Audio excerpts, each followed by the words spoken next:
Hello बच्चों, नमस्कार। कैसे हैं आप सब लोग? उम्मीद है शानदार, जिंदाबाद, ज़बरदस्त होंगे और आपकी तैयारी भी बहुत मस्त चल रही होगी, ऐसी उम्मीद करता हूँ। उम्मीद ही कर रहा हूँ, बट जो मेरे पास एनालिसिस हैं वो ये बहुत अच्छे नहीं हैं आपकी तैयारी को लेकर के। मैं बहुत अच्छा महसूस नहीं कर रहा हूँ कि इस समय बच्चे बहुत अच्छी तैयारी में लग रहे होंगे। ऐसा बिल्कुल नहीं कहा जा सकता। और बच्चों, यही वो समय है कि जब आप दूसरों से डिफरेंस पैदा कर सकते हैं। क्योंकि देखो, अभी हमारे सामने ना, मैं क्यों कह रहा हूँ ये बात, क्योंकि अभी हमारे सामने ऐसा है कि एग्ज़ाम है सर अगस्त में, एग्ज़ाम है सर सितंबर में। जैसे यूपी पुलिस का है तो उसका पता ही नहीं है सर वो कब होगा, है ना। तो ऐसी बहुत सारी चीज़ें सामने आ रही हैं कि सर ये आरपीएफ का भी है तो ये भी नवंबर दिसंबर में जाएगा या अक्टूबर में जाएगा, ऐसा कुछ है। तो एसएससी भी आएगा तो वो भी दिसंबर जनवरी की बातें हैं। तो ऐसे बच्चों को ना एट प्रेजेंट कोई एग्ज़ाम चाहिए होता है। जैसे अगर मैं बोलूं कि अगर ये ही एग्ज़ाम एक महीने बाद लगा हो आपका, इस टाइम हर बच्चा आरपीएफ का पढ़ रहा होता। और आप एक बात खुद सोच के देखो, क्या जो बच्चे पढ़ते हैं क्या उन सभी का सिलेक्शन हो जाता है? मैं कहूँगा हाँ, हो जाता है। क्योंकि पढ़ना उसे कहते हैं जो समय रहते पढ़ते हैं। और अगर एक महीने पहले पढ़ते हो तो आज का टाइम वो है ही नहीं कि एक महीने पढ़ने से कहीं भी किसी को भी नौकरी कहीं भी मिलती हो।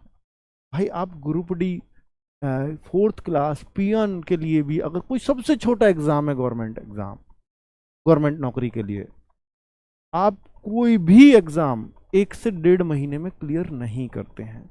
आप किसी भी एक बच्चे को पूछो जिसका कहीं भी पिछले 1 2 3 साल में सिलेक्शन हुआ हो, पूछ के देखो, क्या कोई भी एक सिंगल बच्चा ऐसा मिलेगा कि मैं लास्ट के ही 1 2 महीने पढ़ा और उसमें मेरा फाइनल सिलेक्शन हो गया? नहीं।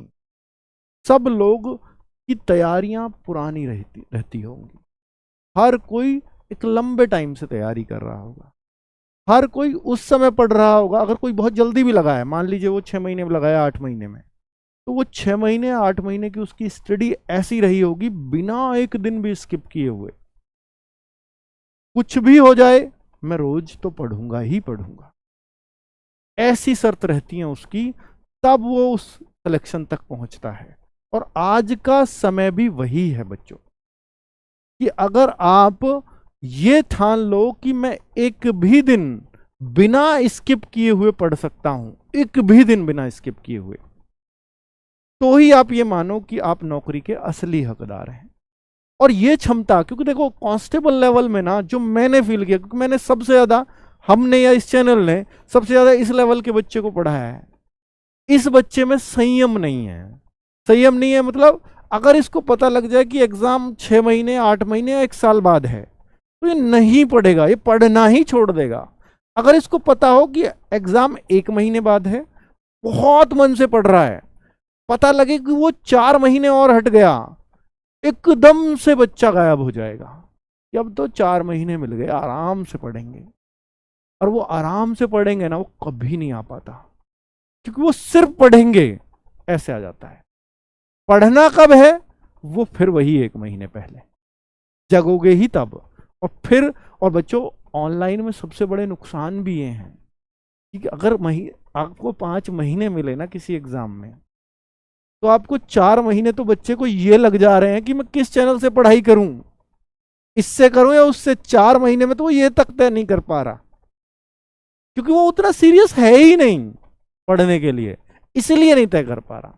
और ऑप्शन बहुत ज्यादा हो गए, कभी उसको जाता हूं, उसका भी समझ में आ जाता है, इससे पढ़ूं या उससे पढ़ूं, फिर कंफ्यूज हो जाता है।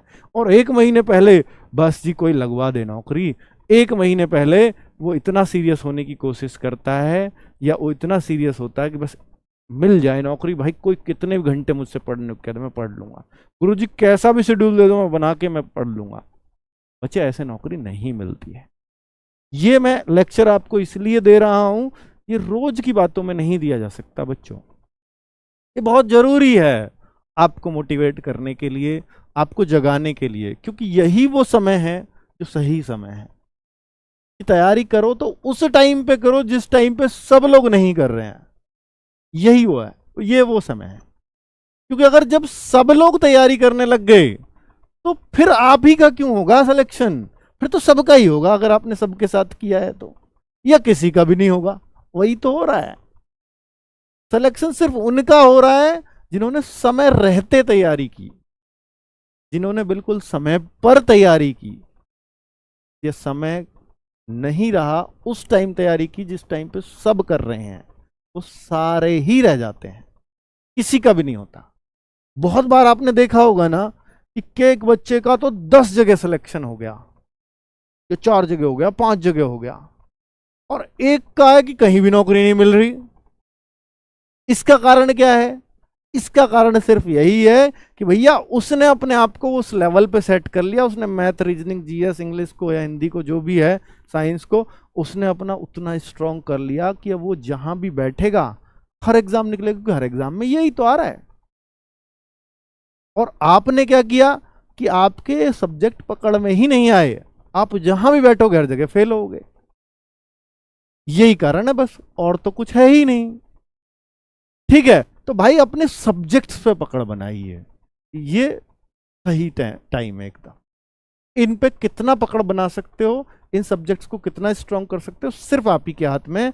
15 अप्रैल को फॉर्म आ रहे हैं, बहुत सारे बच्चों को लगेगा कि सर 4660 वैकेंसीज हैं, आरपीएफ में इतनी कम वैकेंसीज है। भाई कम और ज्यादा उनको लगता है कि जो वास्तव में ये इस इंतजार में बैठे हैं कि मैं टाइम पे ही पढ़ूंगा। यार ये बताओ, जब आईएएस की वैकेंसी आती है, पीसीएस की वैकेंसी आती है, पता है कितनी आती है? 200, 400, 200, 400। फिर भी, और वो कभी उनको अगर वो गलती से कभी 1000 आ जाए ना, क्योंकि भाई कितनी ज्यादा वैकेंसी आई है, अब के तो मेरा पक्का हो जाएगा। और उन्हीं का नहीं होता जो 1000 देख के खुश होते हैं, उनका ही नहीं होता कभी। ठीक है, अगर आप ये 4660 की जगह 46000 को देखकर जो खुश होने वाले लोग होंगे ना, उनका कभी नहीं होगा। जो ये हिम्मत कर सकता है, जो ये तय कर ले कि भाई मुझे सिलेक्शन थोड़ी ना लेना है, टॉपर बनना है, मुझे रैंक हासिल करनी है, फिर उसके लिए 4660 तो बहुत ज्यादा है। किसी दिन ये यूपीएससी आईएएस वाली 4600 आ गई ना, तो हर एक बच्चा उसकी तैयारी करने लग जाएगा।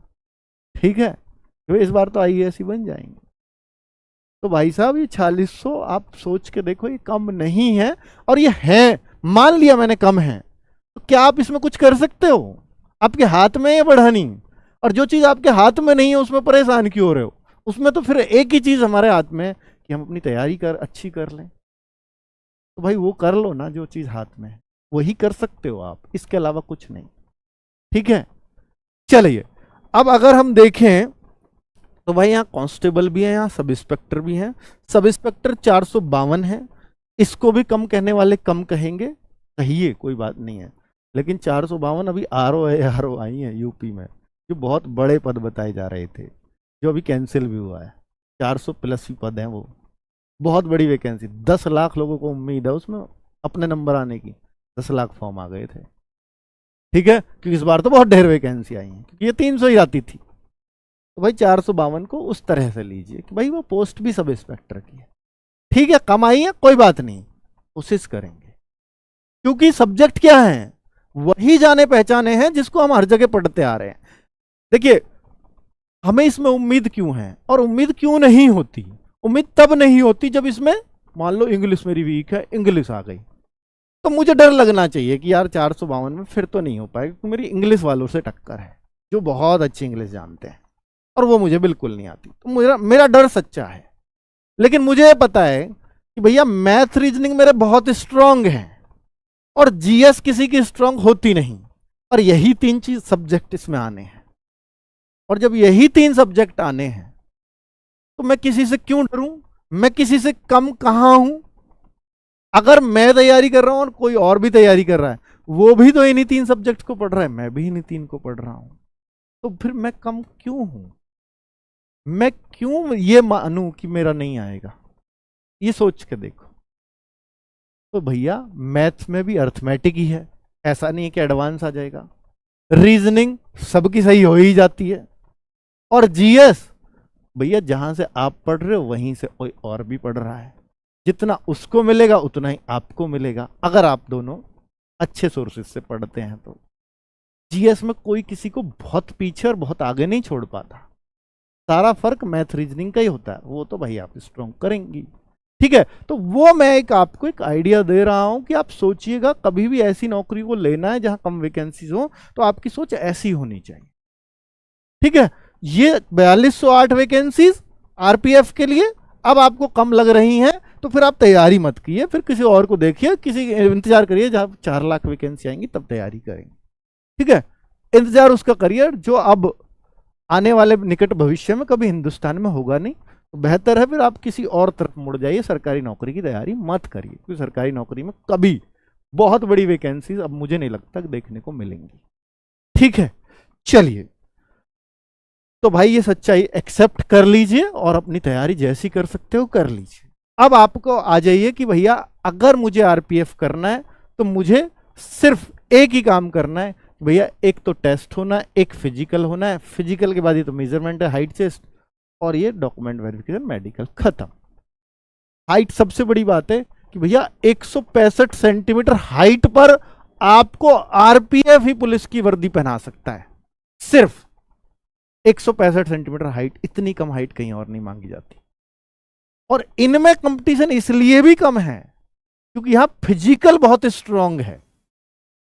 इसको ये मत मानो कि भैया 4208 वैकेंसी या 4600 कुछ वैकेंसीज हैं तो ये बहुत कम वैकेंसी है, भाई यहां फिजिकल बहुत स्ट्रांग है। अब सोच के चलिए कि 20 गुना भी बच्चे इन्होंने पास किए तो लगभग 1 लाख बच्चे तो पास कर रहे हैं ना ये। और फिजिकल जो मार पाते हैं ना इसका, 100 में से 10-12 बच्चे ही क्लियर कर पाते हैं। मैं डरा नहीं रहा हूं आपको, सीरियस कर रहा हूं भाई, फिजिकल पे भी इसके पे ध्यान देना पड़ेगा आपको। ठीक है, चलो, और चूंकि आरपीएफ की वैकेंसीज सोचो 2019 से अब आ रही हैं, अभी 4-5-6 साल में रही हैं, अगली भी पता नहीं आएंगी या नहीं आएंगी या कब आएंगी। तो जो चीज सामने है उस पे फोकस करो और उसी को अपना गोल बना लो कि भाई मैं गोल इसको बना भी लूं, मैं ये नहीं कहता कि पूरी तरह से सिर्फ इसी पर डिपेंड हो जाओ। कभी भी आप सरकारी नौकरी की, कांस्टेबल की या किसी की भी तैयारी कर रहे हैं, आपको एक ऑप्शन के ऊपर कभी भी डिपेंड नहीं रहना है। बस ये अब मैं क्यों कह रहा हूं कि भाई आप सिर्फ आरपीएफ पे डिपेंड रहो, नहीं, आप मैथ रीजनिंग जीएस पे डिपेंड रहो ना, आप आरपीएफ पे क्यों डिपेंड रह रहे हो। अब मैथ रीजनिंग जीएस आपने 3 सब्जेक्ट स्ट्रॉन्ग कर लिए तो यही तो आपके किसी और एग्जाम में भी काम आएंगे ना। ऐसा कोई एग्जाम है जहां मैथ रीजनिंग जीएस ना आते हो? हर जगह तो आते हैं। तो इसमें कुछ अलग तो पढ़ना नहीं है कि भाई मैंने तो यही गोल किया था। तो भाई इन तीनों पे भी अगर आपने गोल किया था, इन तीनों सब्जेक्ट पे भी स्ट्रॉन्ग किया था, अभी ठीक है, चेक करो एक बार। हाँ ठीक है बेटा, अब थोड़ी सी नेट की बफरिंग आ गई थी। तो भाई देखिए, मैं जो चीज़ें बता रहा हूँ आपको कि फिजिकल, डॉक्यूमेंट वेरिफिकेशन, देखिए एक बार पूरा डिस्टर्ब हो जाता है, एक बार अगर चीज़ें ऐसी आ जाती हैं तो मुझे नहीं पता कि मैं कहाँ किस फ्लो में था। तो अभी मैं आपको बता देता हूँ कि जनरल अवेयरनेस, रीजनिंग, अर्थमेटिक, ये टोटल आपके 120 क्वेश्चन आते हैं, 120 मार्क्स हैं, 90 मिनट आपको मिलेंगे। ये 3 सब्जेक्ट ही हैं जो आपको हर जगह जीत दिलाएंगे। मत कहो कि मैं आरपीएफ की तैयारी कर रहा हूं, हमेशा कहो कि मैं मैथ, रीजनिंग और जीएस पे काम कर रहा हूं। अगर आप इन पे काम कर रहे हो तो एक ही नौकरी नहीं मिलेगी आपको, जब नंबर आएगा तो कई जगह आएगा। ठीक है, तो ऐसा फोकस करके मत करो कि मैं उस भर्ती की तैयारी कर रहा हूं। अब बच्चों, मैं इसके लिए आपको क्या करवाने वाला हूं, 15 अप्रैल, क्योंकि मैंने इतना बड़ा लेक्चर तो आपको दे दिया कि भाई ये करना वो करना, बट ये एग्जीक्यूट कैसे हो चीजें, बच्चे पढ़ें कैसे, उसके लिए मेरे पास कुछ होना चाहिए बच्चों को पढ़ाने के लिए। तो भाई 15 अप्रैल तक आपके फॉर्म आएंगे, लेकिन उससे पहले आपको ये आइडिया हो कम से कम कि भैया रीजनिंग आती कैसे है आरपीएफ में, किस लेवल तक आती है, उस तरह के कुछ क्वेश्चंस मिलें, कुछ प्रैक्टिस सेट्स मिले हमें। मैथ्स किस लेवल तक का आता है और जीएस किस लेवल की आती है, और भाई आप, ये जो मैं 3 टीचर दे रहा हूँ, मान लीजिए मैं पारुल मैम को दे रहा हूँ, आप जीएस का एक प्रैक्टिस सेट करके देखें, आप कायल हो जाएंगे मैम। इतना बेहतरीन कंटेंट के साथ और इतना प्रीवियस ईयर पे इतना काम करके आती हैं। ठीक है, आपको लग रहा होगा कि पारुल मैम नहीं है, आपने नहीं पढ़ा है कभी, कभी भी बिना पढ़े किसी टीचर को जज मत करिएगा। ठीक है, एक सेट लेने के बाद आपको पता लगेगा कि हाँ, जो टीचर बोला था आरपीएफ में वो परफेक्ट है, तो वही परफेक्ट है। ठीक है, इसलिए आरपीएफ में आपको दे रहा हूँ, आकाश सर को मैथ्स में इसीलिए ही दे रहा हूँ, वो परफेक्ट एग्जाम्पल साबित होने वाले हैं आपके लिए। और राहुल शर्मा सर रीजनिंग आपको कराएंगे, इनको तो सभी लोग जानते ही हैं। तो 10 बजे सुबह, 3 बजे और 4 बजे, ये 1 अप्रैल से क्लासेस देने जा रहा हूं बच्चों, फ्री ऑन यूट्यूब, इसी चैनल पे होंगी। अब आप कहोगे सर बैच क्या है, तो बैच में 15 अप्रैल के बाद ही इसका अनाउंस करूंगा, लेकिन उससे पहले आपको आरपीएफ के बारे में ये प्रैक्टिस सेट से बहुत अच्छी नॉलेज हो जाएगी। और आप ये ट्राई करिएगा कि आप क्या, जो रेलवे के, देखिए आरपीएफ में ऐसा देखा गया है कि रेलवे के रिपीटेड क्वेश्चंस बहुत ज्यादा मिल जाएंगे। और बच्चों मैं आरपीएफ ही क्यों, मैं एसएससी में भी ये बात कहता हूं कि भाई एसएससी हो, आरपीएफ हो, या कहीं भी हो, ये क्वेश्चंस जो भी इनमें पूछे जाते हैं, वो ऐसा नहीं कि आरपी रेलवे में ही पूछे गए हों या एसएससी में एसएससी के ही पूछे हुए पूछेगा, नहीं। कहीं भी किसी स्टेट में कोई भी एग्जाम हुआ है, वो कहीं से कोई सा भी क्वेश्चन उठाएगा, लेकिन उठाएगा आया हुआ। आप एसएससी के 100% क्वेश्चन उठा लेना, 100%।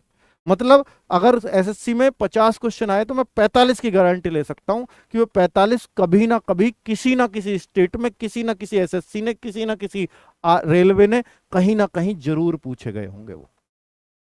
तो उस पे काम किया है आरडब्ल्यूए ने, तभी आज आरडब्ल्यूए इतना फेमस है। ठीक है, क्योंकि वो बच्चों की समस्या पे काम करता है। बच्चे को पता ही नहीं लगता था, नहीं अब तक नवीन सर से पहले, कि भाई एसएससी की जीएस कैसी आती है। नवीन सर ने इसी बात को पकड़ा है। और नवीन सर ही क्यों, आरडब्ल्यू का हर टीचर इस बात पे काम कर रहा है, ये क्वेश्चंस आते कहाँ से।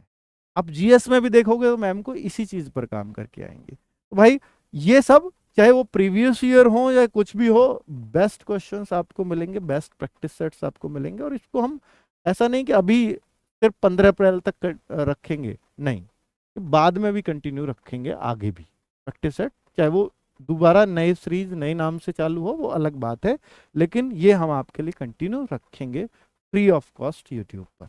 चलो ओके बच्चों, फिलहाल मैंने बहुत सारा लेक्चर इसलिए दिया है कि आप थोड़े से जग सको।